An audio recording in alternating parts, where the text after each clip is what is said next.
أعوذ بالله من الشيطان الرجيم بسم الله الرحمن الرحيم إن الله وملائكته يصلون على النبي يا أيها الذين آمنوا صلوا عليه وسلموا تسلیما۔ السلام علیکم ورحمۃ اللہ وبرکاتہ۔ اللہ تعالیٰ آپ سب کو صحت و سلامتی والی اور کامیابی والی زندگی عطا کرے، آمین۔ اس طرح آج کل ملک کے حالات بہت ہی خراب ہیں اور ہر دوسرا انسان جو ہے وہ مالی حالات سے دوچار ہے اور ڈپریشن کا شکار ہوتا جا رہا ہے اور ٹینشن کا مریض بنتا جا رہا ہے، تو ان مالی حالات کا مقابلہ وہ نہیں کر سکتا۔ تو اس لیے آج کا جو وظیفہ ہے وہ انہی حالات کو دیکھتے ہوئے میں آپ سے شیئر کرنا چاہتی ہوں۔ وظیفہ جو ہے وہ صحیح بخاری سے لیا گیا ہے۔ تو ایک دفعہ ایک آدمی جو ہے وہ نبی کریم حضرت محمد مصطفیٰ صلی اللہ علیہ وآلہ وسلم کے پاس آتا ہے اور کہتا ہے کہ یا رسول اللہ، میرے گھر میں رزق کی بہت تنگی ہے اور دنیا نے مجھ سے منہ موڑ لیا ہے۔ تو نبی پاک حضرت محمد صلی اللہ علیہ وآلہ وسلم نے فرمایا کہ کیا تمہیں میں وہ تسبیح نہ بتا دوں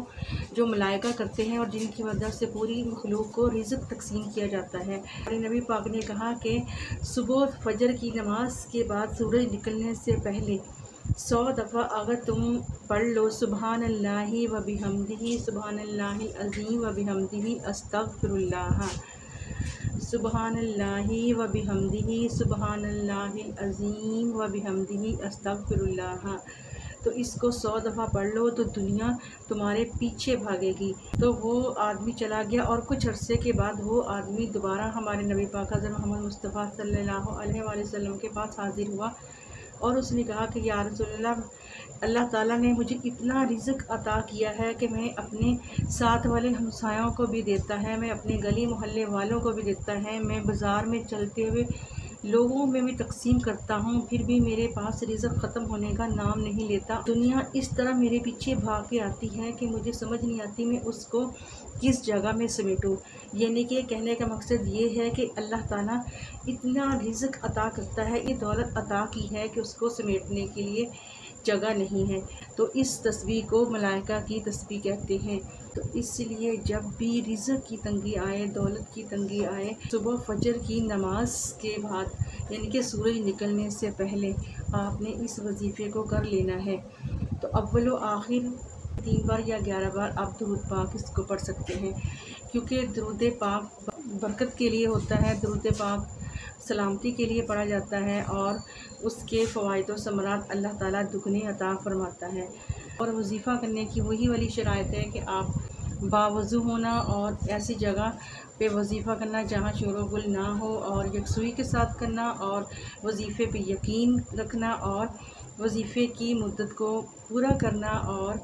حسب توفیق صدقہ دینا۔ تو آپ اس وظیفے کو تب تک آپ اس کو جاری رکھیں کہ جب تک آپ کے حالات یا آپ پہ وہ رزق کی جو تنگی ہے وہ ختم نہیں ہو جاتی۔ تو انشاءاللہ تعالیٰ اس وظیفے کی وجہ سے جو آپ پر آئی ہوئی رزق کی تنگی ہے وہ چند ہی دنوں میں آپ اس کو دیکھ لیں گے کہ وہ چند ہی دنوں میں وہ دور ہو جائے گی اور آپ اس کے فوائد و ثمرات دیکھ لیں گے۔ یہ وظیفہ جو ہے وہ میرا بھی آزمایا ہوا ہے، کہ جب بھی کبھی مجھے ایسا مالی مسئلہ درپیش ہو جائے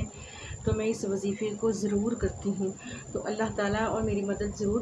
فرماتے ہیں اور ایسے وسائل پیدا کر دیتے ہیں کہ میری جو مصیبت ہوتی ہے یا میرا جو وہ مسئلہ ہوتا ہے دور ہو جاتا ہے۔ تو اس لیے یہ مجرب وظیفہ ہے اور اس کو یقین کے ساتھ کرے تو انشاءاللہ تعالیٰ آپ اس کے فوائد و ثمرات کچھ ہی دنوں میں دیکھیں گے۔ اس کے علاوہ دوسرا وظیفہ یہ ہے کہ آپ اٹھتے بیٹھتے چلتے پھرتے یا اللہ یا رزاق یا اللہ یا رزاق یا اللہ یا رزاق، تو چلتے پھرتے آپ اس کا ورد کرتے رہیں، تو انشاءاللہ تعالیٰ اس کا ورد کرنے سے بھی اللہ تعالیٰ آپ پہ جو رزق کے دروازے ہیں وہ ایسے کھول دے گا اور آپ کو وہاں سے رزق عطا کرے گا جہاں سے آپ کا گمان بھی نہیں ہوتا۔ تو اس لیے یا اللہ یا رزاق آپ اس کو بغیر وضو کو بھی پڑھ سکتی ہیں، چلتے پھرتے اٹھتے بیٹھتے ہر جگہ آپ اس کا ورد کر سکتی ہیں۔ تو ان دونوں وظیفے کی اجازت عام ہے، تو تمام لوگ جو ہیں وہ اس وظیفے کو کر سکتے ہیں اور خواتین بھی مخصوص ایام میں اس وظیفے کو کر سکتی ہیں۔ تو دعا ہے کہ اللہ تعالیٰ ہم سب کو یہ وظیفہ کرنے کی اور اس پر عمل کرنے کی توفیق عطا فرمائے، اور اپنا ڈھیر سارا خیال رکھیے گا، اور ویڈیو اچھی لگے تو لائک کریں اور شیئر کریں، اور وظیفے کی نئی اپڈیٹ کے لیے چینل کو سبسکرائب کریں۔